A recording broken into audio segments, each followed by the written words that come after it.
I remember the exact moment my world shifted. It was a Wednesday, the kind of gray, damp morning that already presses down on your shoulders before you even get out of bed. I was standing in my dad's study, staring at the empty armchair he used to sit in every night with a crossword in one hand and a cup of peppermint tea in the other. The chair was still warm from when the hospice nurse had come in to straighten things up after he passed. He was gone, just like that. I thought losing him would be the hardest part of this story. I had no idea that grief was only the opening act. My name's Lucas. I'm 27 now, but this all started a few months after my 26th birthday. My dad, Jonathan, passed away after a long, brutal battle with pancreatic cancer. He was my best friend in the world. We didn't always see eye to eye when I was younger. He worked a lot, always at the firm or traveling for court, but after I hit college, we really found each other. Weekly calls turned into daily texts, and eventually, dinners every Sunday without fail. My mom passed when I was 11, so it had always just been the two of us for a while. Until Donna.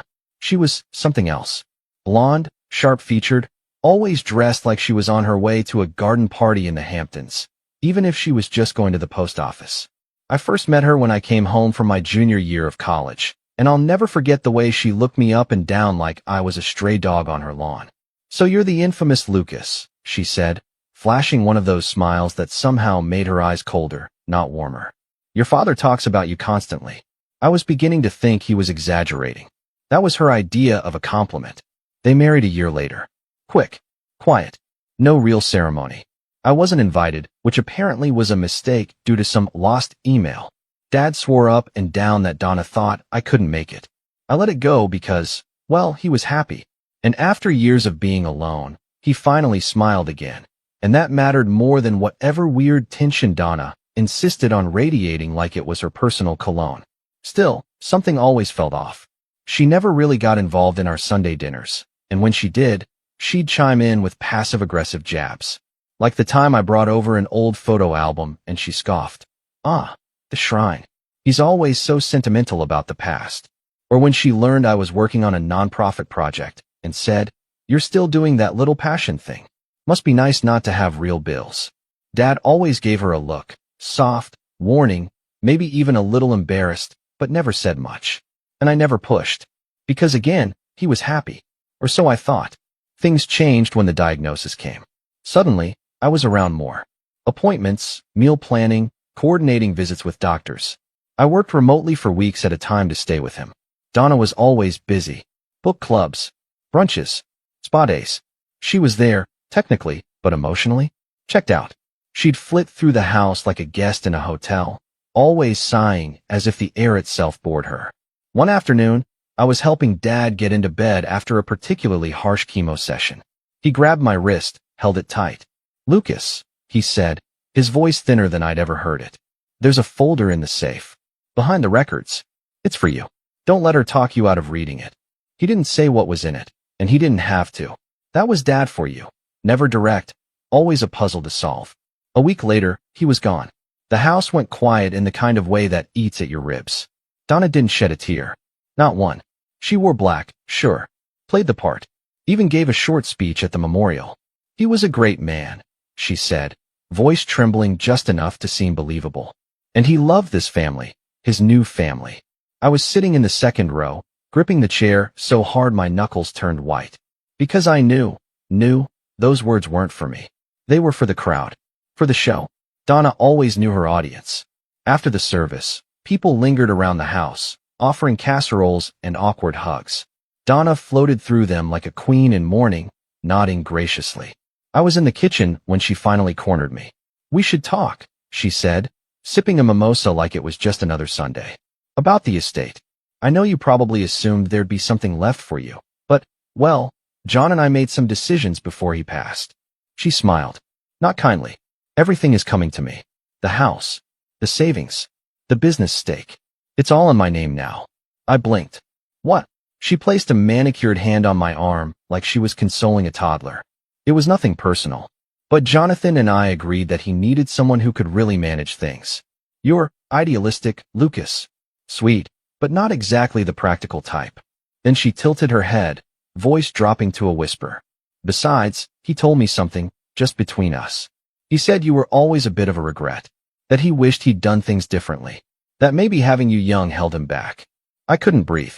I actually felt the air punch out of my lungs. She walked away after that, just turned and walked off like she hadn't just pulled the ground out from under me. I stood there in the kitchen, surrounded by half-eaten deviled eggs and murmured condolences, heart pounding like I was back in middle school getting shoved into lockers. The worst part? A tiny, poisonous part of me believed her. Because grief makes you stupid, vulnerable. I started wondering, had Dad really felt that way? Was I just a burden to him, even in the end? But then I remembered the folder. The safe. That night, after everyone had cleared out and Donna went upstairs, I stayed behind. I waited until the house was silent. Then I crept into his office, opened the old safe behind the bookshelf, and pulled out the folder labeled with my name. Inside were a few things.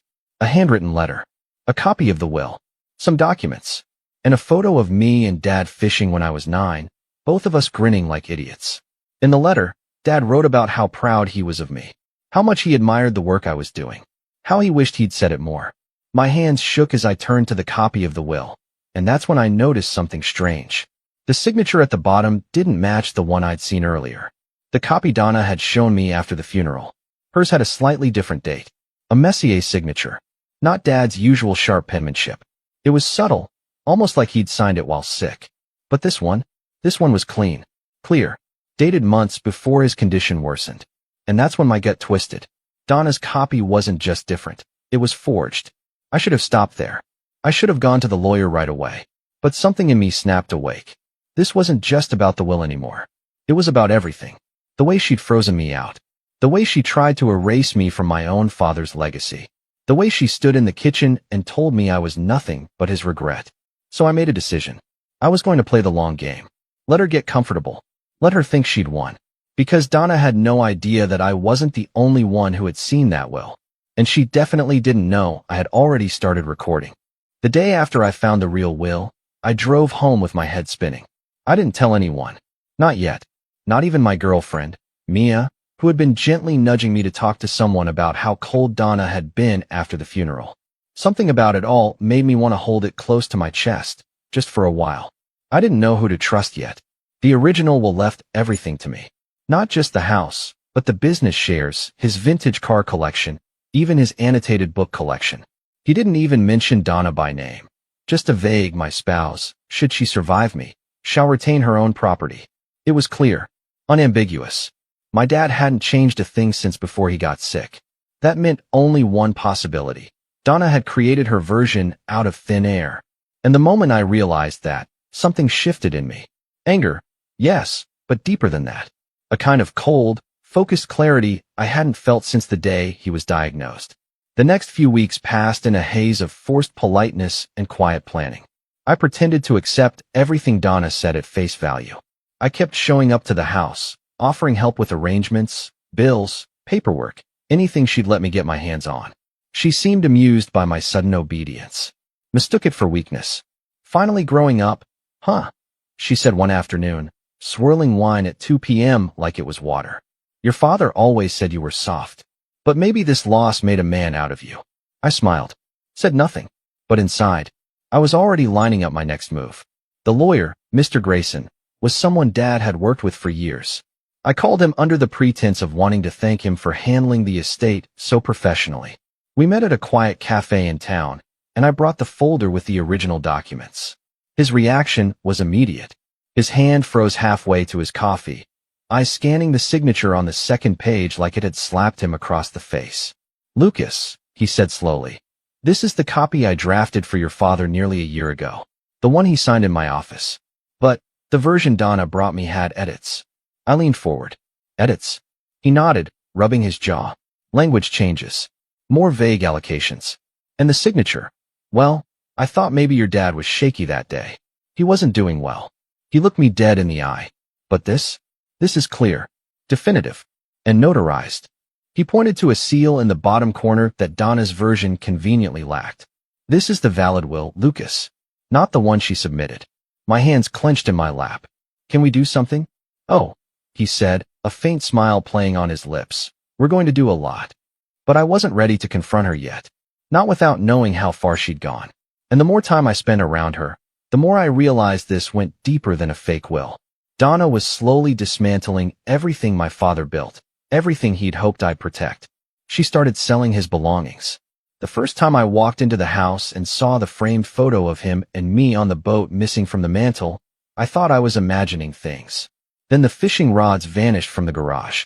Then his books, one by one, gone. Estate cleansing, she called it. I can't bear to look at this stuff anymore. It's just clutter. One evening, I caught her on the phone with someone talking about liquidating assets. She didn't notice me in the doorway. Yes, she said, flipping through a leather-bound planner. He had a few collectibles. We're still assessing what's worth keeping.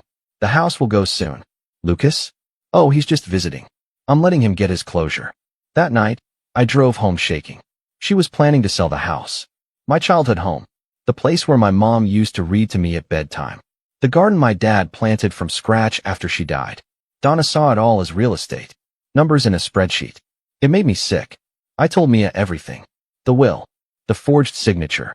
The lawyer's reaction. She listened without saying a word, her fingers tightening around her coffee mug. When I was done, she looked at me and said, "You're not just going to stop her, Lucas. You're going to make her regret ever trying this." It was the boost I didn't know I needed. Over the next few weeks, I started collecting proof. Screenshots, photos, receipts. I installed a small voice recorder in the study, the same one Dad used to use for his client notes. It was tucked behind some old books on the shelf. Donna never noticed. I caught hours of her making calls, boasting to her friends about how she outmaneuvered me, how Lucas doesn't have the stomach for a fight. She even made a snide joke once about how Dad always did have terrible taste in family. But the final straw came one Sunday afternoon. I stopped by the house earlier than usual. She wasn't expecting me. Her car was out front, but the house was silent. I walked in and called her name. No answer. I headed toward the study and froze. She was in there, sitting behind Dad's desk, papers spread out before her, and she was scribbling. Hard. Her hand jerking back and forth like she was angry at the paper itself. I stepped closer. It was another copy of the will. Another one. I stepped into the doorway. Having fun. She jumped, snapping the folder shut so fast it nearly tore. "Lucas," she said, standing quickly. This is just old documents. I was organizing. I saw the real one, I said quietly. Her smile faltered. "What do you mean?" "The one with the notary seal. The one dated 6 months before the one you submitted. The one you pretended never existed." Her face didn't change, not exactly. But something hardened in her eyes. A crack in the mask. She took a breath, smoothed her blouse. "Lucas, your father was very sick. He changed his mind. He wanted me to have everything. Well, you've always had a soft heart. He said you wouldn't understand the kind of pressure he was under. You weren't ready to take on the responsibility. You're not a businessman, Lucas. You work with what? Kids and grants." I didn't move. "You forged his will." "You can't prove that," she said calmly. I didn't respond. Just let the silence stretch long enough that she shifted uncomfortably. Then she smiled again. "Even if you could, what's your plan? Drag your stepmother to court? Publicly accuse the grieving widow? That won't look good, sweetheart." I laughed. Actually laughed. "You know what won't look good? The audio files I've got. The ones where you admitted to altering documents. Where you laughed about liquidating the estate. Where you called my dad a fool for leaving me anything." She went pale. "You recorded me?" she hissed. "I didn't need to," I said, stepping closer. "Because you never learned to shut up." And for the first time, Donna didn't have a comeback. But she wasn't done. 2 days later, I got a call from Mr. Grayson. "She's contesting the will," he said. "Her lawyer just filed a claim that your father was mentally unfit when he signed the original version. That he was coerced. By you." I laughed again, but this time it was hollow. "She's saying I manipulated my dying father? She's playing dirty, Lucas. And this is going to get uglier before it gets better." I hung up the phone and sat in my car for a long time, staring out at nothing. It wasn't just about property now. It wasn't about money or keepsakes or revenge. This was war. And Donna had no idea that she had just made the worst mistake of her life. Because I wasn't the only one watching her anymore. There were others. And they were finally ready to talk. The weeks that followed were some of the darkest I've ever lived through. I wish I could say I stayed strong and unshaken, but that would be a lie. Donna's legal claim hit harder than I expected. Not just because it was bold and dishonest, but because it forced me to question everything all over again. I kept replaying Dad's final weeks in my head, wondering if I'd said or done anything that could be twisted. Had I pushed too hard when I asked him about finances? Had I looked too eager when he handed me the keys to the study? Could any of that be taken out of context? Donna's claim was that Dad had been manipulated in a weakened mental state, influenced by an emotionally volatile son with a history of resentment. She even submitted a few emails between Dad and me, out of context, of course, where I'd vented about how distant he'd been after marrying her. Emails I thought were private, personal, but now they were evidence. Mr. Grayson was supportive, but even he looked concerned when I sat in his office and read through the filing. This is going to be a character battle, he warned. She's not trying to win legally. She's trying to make you look unstable enough that you'd rather walk away than drag this through court. And for a while, I almost did. Friends pulled back. Not because they didn't believe me, but because they didn't know how to help. Mia was still there, always, but even she started to worry when I barely left the apartment for days. I was spiraling, not just from grief anymore, but from the weight of the accusations. I lost my job. Technically, it was a temporary leave that my manager framed as understanding. But I knew what it really was. The nonprofit couldn't afford bad press, and having an employee tied up in a legal mess over a disputed inheritance was too much. They told me to take time and come back when things were settled. I knew that meant I wouldn't be coming back at all. Then came the smear campaign. Donna had money, not just from my dad, but apparently from a separate trust her own father left her years ago. And she used it. Carefully. Subtly. A blog post popped up online claiming I was a bitter son attempting to erase a grieving widow from her rightful inheritance. It didn't use names, but it mentioned details only someone close could know. My work history, my nonprofit involvement, my father's illness. A second post followed. Then a third. Then a few social media accounts started echoing the same narrative, tagging people I knew, linking to the blog. The posts were generic enough to avoid legal action, but pointed enough that they left damage in their wake. Someone was pulling strings behind the scenes, and I had no doubt who it was. I felt like I was drowning in quicksand. Every move I made only pulled me deeper. I'd wake up at 2 a.m. and just stare at the ceiling, heart pounding, trying to figure out how someone could twist something so personal, so deeply painful, into a PR game. But then something changed. It was a message from someone I hadn't seen in years. Hey, I'm sorry to hear about your dad. I have something you might want to see. It was from Jenny, my dad's old assistant from the law firm. She'd retired right before his health started declining, but we'd always gotten along. She used to sneak me gummy bears during late-night study sessions when I crashed at his office in high school. We met for coffee the next morning. She looked older, a little more tired around the eyes, but sharp as ever. I kept a few things, she said, sliding a flash drive across the table. Backups. Emails, schedules. I wasn't supposed to, but I always had this weird feeling about Donna. I took the drive home and opened it on my laptop like I was defusing a bomb. What I found made my chest tighten. Emails between Dad and Mr. Grayson discussing the will, confirming that he wanted me to be sole beneficiary, that he felt Donna had no emotional investment in his legacy, that he didn't trust her to preserve the home. In one message, he even wrote, "Donna's never been cruel, but she's cold. Lucas sees people. She sees property." There was also an attachment, an audio file, a voicemail Dad left for Jenny the week after he signed the real will. "If anything happens to me, and there's any question about what I wanted, tell Lucas to check the green folder in the safe. It has everything. I don't trust Donna with this. She's already asked too many questions about what happens when I'm gone." I sat there staring at the screen for almost an hour. It wasn't just proof. It was my dad's voice, affirming everything I'd feared and everything I hadn't dared hope. For the first time in months, I felt something anchor me, like I'd been drifting in fog and suddenly hit solid ground. I backed everything up to 3 different drives, made copies, uploaded them to encrypted cloud storage. I wasn't losing this, and I didn't stop there. I started reaching out, quietly, strategically, to people Donna didn't think I knew.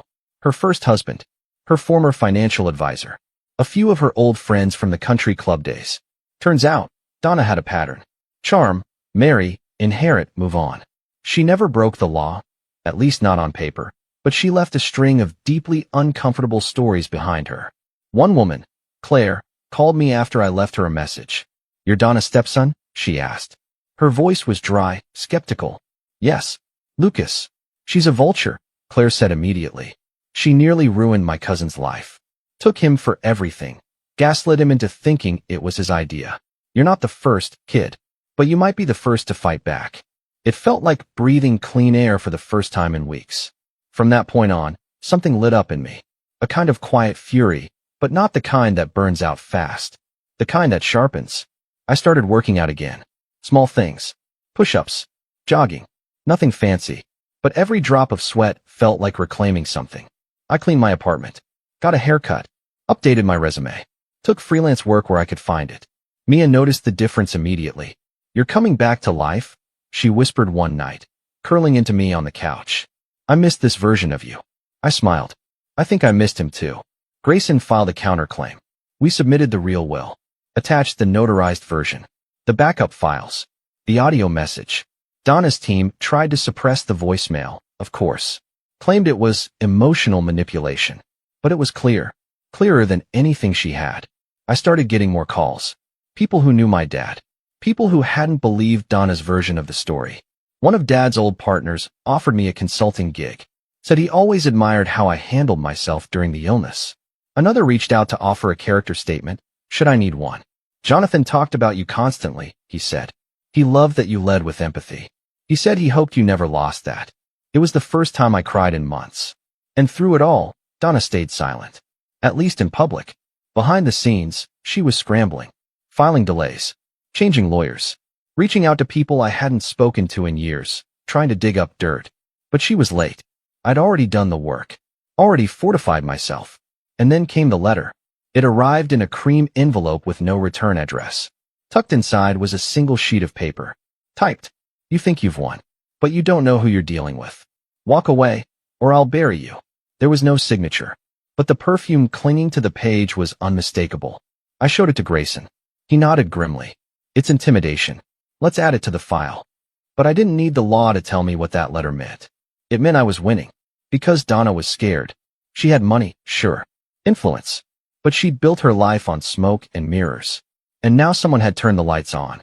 I wasn't the same Lucas she met in college. The one who awkwardly shook her hand and tried too hard to make her like him. That version of me died the day my dad did. This version? He knew who he was. I wasn't just defending an inheritance. I was defending my father's legacy. And Donna had no idea how far I was willing to go to protect it. Not yet. But she would. Because I had one final move left. And I wasn't playing alone anymore. The letter changed everything. Not because I was afraid of it. That part of me, the anxious, second-guessing version of myself who would have read that note and hesitated, was long gone. But because it told me Donna was finally losing control. She was starting to realize she couldn't lie, scheme, or manipulate her way out of this one. Not like before. You don't threaten someone unless you feel threatened. And that meant I finally had leverage. I didn't respond to the letter. Didn't mention it publicly, or even acknowledge it in court filings. I wanted her to think I hadn't taken it seriously. That I dismissed it. But privately, I used it as the final piece I needed to finish assembling the trap I'd been building for months. First, I met with Mr. Grayson again. This time not just as my dad's former attorney, but as my strategist. I want to go public, I told him, sliding a folder across his desk. Inside were copies of every major document we'd collected. The notarized will, the audio recording from my dad, Jenny's emails, the typed threats, and transcripts from hours of recordings taken from Donna's own mouth. Grayson leaned back, flipping through the pages slowly. You're ready for the press? I'm not going to the tabloids, I said. I want something more precise. Something cleaner. A targeted release. Not to ruin her, but to force her hand. She spent months trying to play this in the shadows. I'm done playing in the dark. Grayson nodded, impressed. We can release portions of this through a trusted journalist. Someone who'll stick to the facts and keep the story clean. Once this hits the right circles, she won't be able to hide behind her narrative anymore. The next step was building my network. I'd been quietly reaching out to people over the past few weeks, but now it was time to solidify those connections. I wasn't just some grieving son fighting a greedy stepmother anymore. I was the executor of my father's actual legacy, and people needed to see that. First, I visited Claire again, the woman whose cousin had once been Donna's victim. She'd been hesitant at first, unsure how far she wanted to involve herself, But after I showed her the letter, her expression darkened. She's still using the same playbook, Claire muttered, staring at the typed message. Threats, isolation, silence. She did the same thing to my cousin, only he didn't have the evidence. She's counting on silence again, I said. But this time, I'm giving her a microphone. Claire agreed to go on record. Nothing flashy, just a statement confirming her experience with Donna's tactics. She also connected me with another woman named Pamela, an old friend of Donna's from a country club in Virginia who hadn't spoken to her in years. I saw what she did to her last husband, Pamela told me over Zoom. She drained him, alienated his kids, then sold the house before he was even cold. She doesn't grieve. She just moves on with more jewelry. Each story added a new layer to the pattern. Donna didn't make mistakes. She made blueprints and followed them to the letter. She charmed, she took, she erased, and she moved on. Not this time. Next came the finances. Thanks to a contact I made through Dad's former law firm, a junior accountant who'd once handled some of his personal investments, I learned that Donna had already begun transferring assets into shell companies. LLCs registered in her maiden name, many of them created just weeks after my father's health took a turn. She wasn't just trying to claim the estate. She was trying to disappear it. Grayson and I compiled the information and flagged it with the probate court. That gave us legal grounds to freeze certain transactions and request a forensic audit on the disputed portions of the estate. Donna's response came swiftly, an emergency motion to block the audit, claiming it was harassment. It was denied. She was furious. I got the first direct message from her in weeks the following day. Short. Cold. You're making this worse for both of us. Drop it while you still can. I didn't answer, because behind the scenes, something much bigger was unfolding. There was one piece of the puzzle I hadn't revealed to anyone yet. Not even Mia. It was something I discovered almost by accident. During one of my long nights digging through Dad's old files, I'd come across an encrypted folder on an external drive, something labeled simply as "Do Not Delete." It had been copied over from his work laptop years ago. At first, I assumed it was related to his cases. But when I finally broke the encryption using a password based on one of his favorite chess openings, something only I would have guessed, I realized what I'd found. Recordings, videos, phone logs, emails, all documenting Donna's financial behavior. Apparently, after a particularly tense argument about money, Dad had started keeping a digital trail of every significant interaction they had. Nothing overtly illegal, at least not at first, but it was clear he'd grown suspicious. In one recording, Donna openly discussed moving money into a separate account, just in case things go sideways. In another, she casually joked to a friend about how easy it was to make men sign things when they were distracted by fear. There was one video in particular, taken with a discreet camera in his study, that shook me to my core. It was Dad, thin, frail, but alert, sitting at his desk while Donna paced nearby. "I want to update the will," he said, his voice calm but firm. "And I want Lucas to be the sole beneficiary." Donna froze. "Jonathan, that's ridiculous. You're not thinking clearly."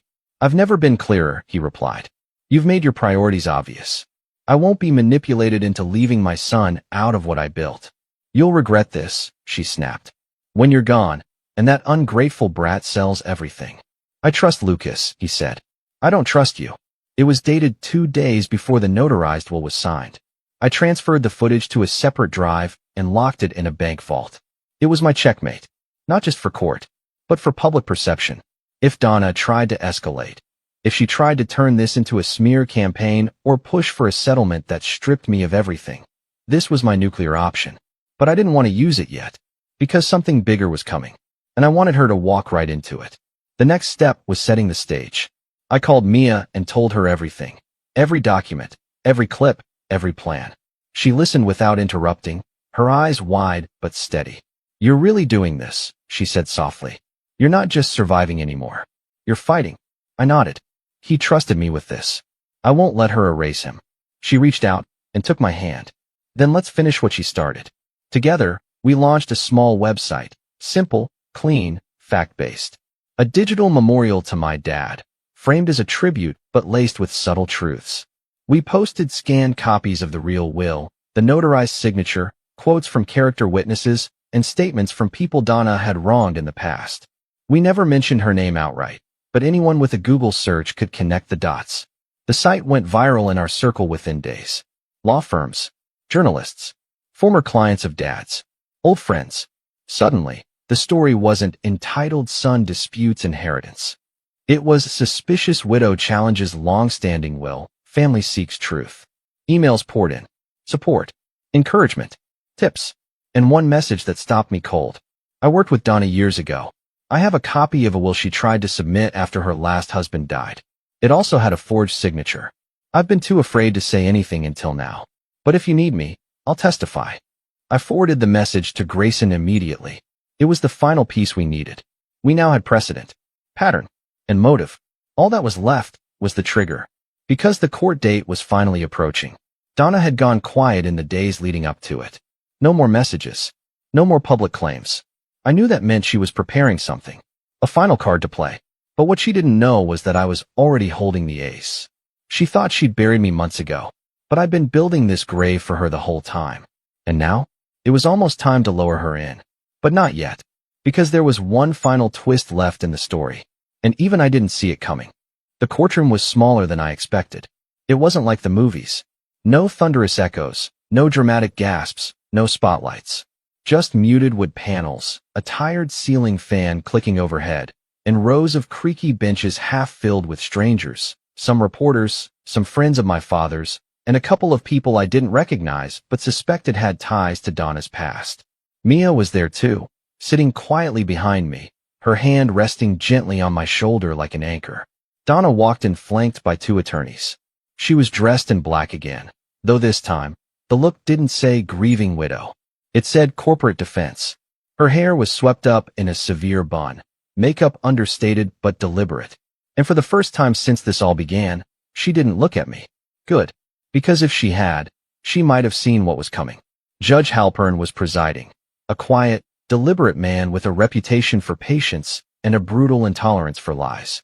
Grayson had said he was a by-the-book type, not easily rattled, not easily manipulated. That suited me just fine. The first few hours were procedural. Donna's attorneys presented her version of the will, citing unfortunate clerical discrepancies between signatures and claiming Dad's mental state had been unstable and easily influenced due to his illness. They referenced my emails again, tried to paint me as a manipulative, desperate son clinging to a false inheritance. I didn't flinch. I didn't even blink. Because we were only playing defense for now. Then it was our turn. Grayson stood, calm as ever, and began with the original will. The notarized copy, the time-stamped metadata, the email trail. He laid it out like a story, not just a case. My father's timeline, his intentions, his clear and conscious effort to leave everything to me, not out of favoritism or neglect, but out of trust. Then he played the voicemail, the one where Dad told Jenny to direct me to the green folder in the safe. A few people in the courtroom shifted uncomfortably when they heard his voice crack slightly near the end. It wasn't dramatic. It was real. But Donna? She didn't move. She didn't even blink. As if she thought staying still would somehow erase what everyone else was feeling. Grayson turned to the judge. Your Honor, this isn't just about who gets what. It's about who my client's father trusted with the life he built. That trust was recorded in documents, in his own words, and in the people who knew him best. Then he looked at me. Lucas, would you like to say something? I stood. My heart was pounding, but my voice came out steadier than I'd expected. I didn't come here to win a house or a bank account. I came here because someone tried to erase the last honest thing my father did. I came here because I refused to let his name be rewritten by someone who didn't even know how he took his tea. That earned a few quiet chuckles. Even Judge Halpern cracked the slightest smirk. I stepped down and returned to my seat. That's when we played our final card. Grayson introduced the witness, the woman who had emailed me weeks ago, Donna's ex-husband's cousin. She walked in with measured grace, and when she took the stand, her testimony was surgical. She described how Donna had forged a similar will in another state years prior, how she had impersonated legal representation during the filing, how she had left that marriage with a house, 3 accounts, and a very quiet out-of-court settlement after the family threatened to press charges. Donna's lawyers objected, claimed it was hearsay, but we had the documents. We had everything. And the moment that woman finished speaking, the courtroom shifted. The tone changed. You could feel it, like something just tipped. Donna's team started scrambling, whispering. They called for a recess. Judge Halpern granted it. But before he stood up, he turned to her attorneys and said, "You'll want to reconsider your position before we resume. This isn't headed where you think it is." They knew it was over. But I wasn't done. Back in the hallway, Donna tried to approach me for the first time since all of this began. I was standing by the water cooler, quietly talking with Mia, when I felt that familiar perfume creep up behind me. "Lucas," she said, "please. This doesn't have to end like this." I turned around slowly. She looked smaller than I remembered. Not physically, but less. Like all the scaffolding she'd built around herself. Money, lies, charm, had finally started to crumble. "It already did," I said. "The day you forged his name." She took a shaky breath. "He would have wanted peace between us." "No," I replied, my voice level. "He would have wanted you nowhere near his legacy." She blinked. That stung. I stepped forward, lowered my voice. "You made the mistake of thinking this was about money. It never was. It was about memory, about love, about who he trusted to carry him forward." Then I walked away. The final hearing resumed that afternoon. And it wasn't a hearing, it was a collapse. Donna's lawyers offered a quiet, desperate settlement. They proposed that I take the house and half the estate if I'd agree to stop the testimony and withdraw all media evidence from public view. They were trying to salvage what little reputation she had left. I looked at Grayson. He didn't even have to say it. We rejected it. 2 days later, Judge Halpern issued his ruling. The forged will was nullified. The notarized will was upheld. I was granted full rights to the estate, everything my father left behind, just as he intended. But the court didn't stop there. Due to the forged documentation and the attempted misdirection of funds, Donna was ordered to pay restitution for legal fees and was referred for criminal investigation related to fraudulent filings. Within a month, her accounts were frozen. Her reputation shattered. The blog posts vanished. The smear accounts went silent. I never heard from her again. Not directly, but I did receive one final message. Anonymous, of course. Just 2 words. "You win." I deleted it without responding. The fallout wasn't all clean and tidy. I still had to clean up the estate. Sort through years of files, photos, letters, memories. I found boxes in the attic labeled with my mom's handwriting, things I hadn't seen since I was a child. I found a letter my dad had written to her the year before she died. I found a birthday card I made him in 3rd grade, laminated and tucked inside his law degree folder. It was like meeting him all over again. Mia and I moved into the house a few months later. We didn't rush to change anything. We kept the garden. We left his books on the shelf. But slowly, piece by piece, we filled the place with new memories too.